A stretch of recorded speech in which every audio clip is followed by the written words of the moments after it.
उसमें क्या है, आपको दे रखा है one equation of pair of dependent linear equation, मतलब आपको एक लाइन दे रखी है, इसका डिपेंडेंट पेयर बताना है।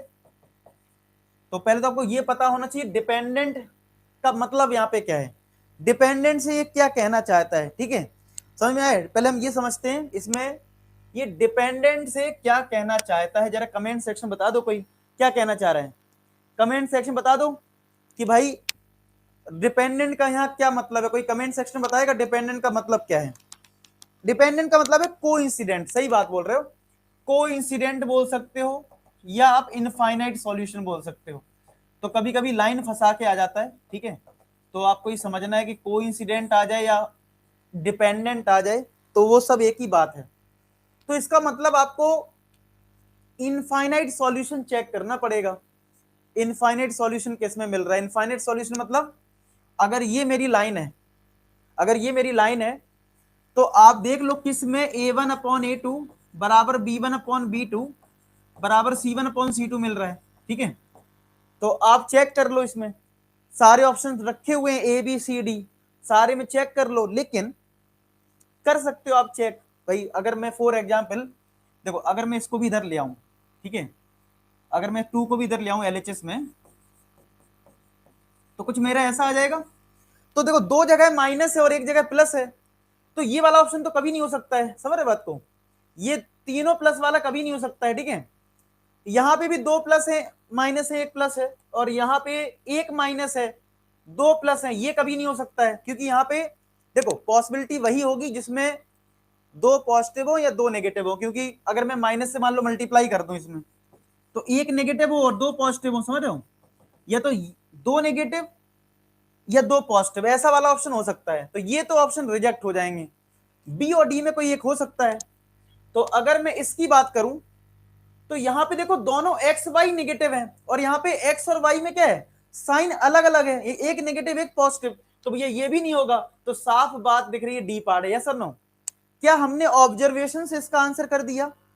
ध्यान से देखो मैं जो बता रहा हूं, देखो यहां पे एक्स और वाई में एक पे नेगेटिव और एक पे पॉजिटिव है, ये रिजेक्ट हो गया, ये रिजेक्ट हो गया था, ठीक है, ये भी रिजेक्ट हो गया, सी पार्ट। डी पार्ट हमारा आंसर है। चलो चेक कर लेते हैं क्या सही है वास्तव में डी पार्ट, एक बार देख भी लेते हैं। तो डी पार्ट को अगर मैं यहां पे 4 को अगर इधर लिख लूं तो ये आएगा 10x माइनस का 14y माइनस 4 बराबर 0, समझ रहे बात को, यही तो आएगा।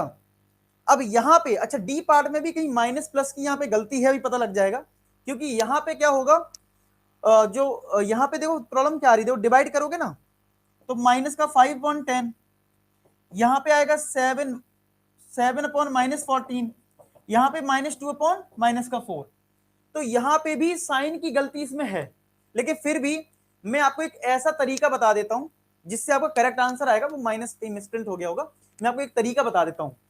अगर कभी भी ऑप्शन दे रखे हो इनफाइनाइट सॉल्यूशन के, तो तुम हर ऑप्शन को चेक मत करना, वो ज्यादा खतरनाक हो जाता है, वो ज्यादा खतरनाक हो जाता है। उसके लिए बेस्ट तरीका पता क्या है, मैं तुम्हें बेस्ट तरीका बता देता हूं, आपको बिना कंफ्यूजन के आपको करेक्ट आंसर मिल जाता है। कैसे? देखो एक तरीका तो ये है कि रेशियो चेक करो, लेकिन ये बड़ा हो जाता है, क्यों?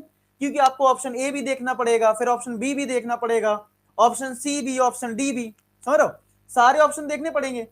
और कई बार क्या है, मेरी ऑब्जर्वेशन तो ठीक है कि अच्छा ये रिजेक्ट कर दो, ये नहीं करो, ऐसा कर लो, वैसा कर लो, अब मुझे तो ये एक्सपीरियंस से पता है, लेकिन आप तो अभी पहली बार पढ़ाई कर रहे हो, तो गलती होने के चांस हो जाते हैं। तो सबसे बढ़िया तरीका क्या है, आप ऑप्शन को देखो, 10 दिख रहा है ना, इसका मतलब 5 इधर, इधर 10 है, सारे ऑप्शन में 10 है, इसका मतलब 2 का मल्टीप्लाई कर लो, सबसे बढ़िया।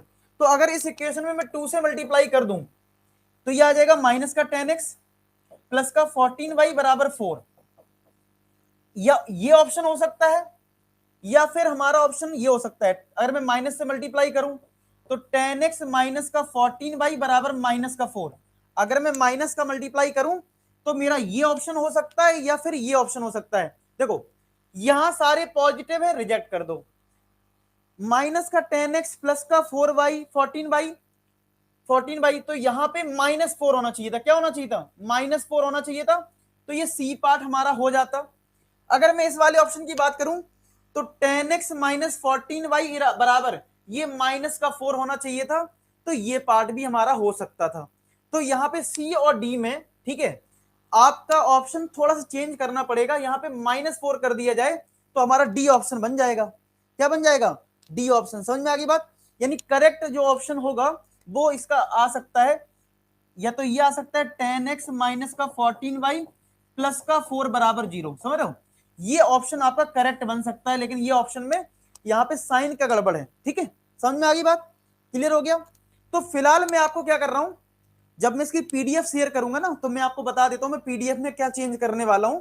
मैं क्या करूंगा पीडीएफ में, इस वाले ऑप्शन में यहां -4 लगा दूंगा। ठीक है, इस वाले डी ऑप्शन में, तो आप डी को टिक मार लीजिए, क्योंकि पीडीएफ में मैं जब सेशन कंप्लीट होगा तो उसमें मैं चेंज कर दूंगा, -4 कर दूंगा इस वाले में, तो ये ऑप्शन हमारा मैच कर जाएगा। ठीक है, tan x माइनस का 14y बराबर -4। क्लियर हो गया? सबको समझ में आ गई बात? सबको समझ में आ गई? पीडीएफ में मैं चेंज कर दूंगा तो आपको ये ऑप्शन मिलेगा। ठीक है,